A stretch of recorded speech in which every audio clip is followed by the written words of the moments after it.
মা আজকে কি বানাও? চিকেন পকোড়া। চিকেন পকোড়াতে কি দিছো? আদা, রসুন, কাঁচা লঙ্কা, হুম জিরার গুঁড়া, হুম শুধু পেঁয়াজটা বাদ, আর সোয়া সস। আচ্ছা, সব শেষে ডিম একটা দিলাম, ময়দা 2 চামচ দিয়ে দিলাম এখানে। সব একসাথে এখন মিক্সড করব। কর্নফ্লাওয়ার দিলাম সাথে, ময়দার পরে কর্নফ্লাওয়ার দিয়ে দিলাম। এটা ভালো করে সব মাখবো। গরম হয়ে গেছে, আমি এখন চিকেনগুলো তেলে ছেড়ে দেবো।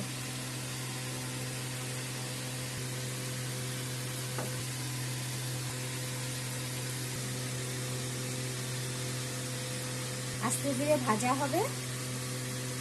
ভাজাগুলা আমার হয়ে এসেছে, আমার ভাজা কমপ্লিট। এখন প্লেট সাজাবো।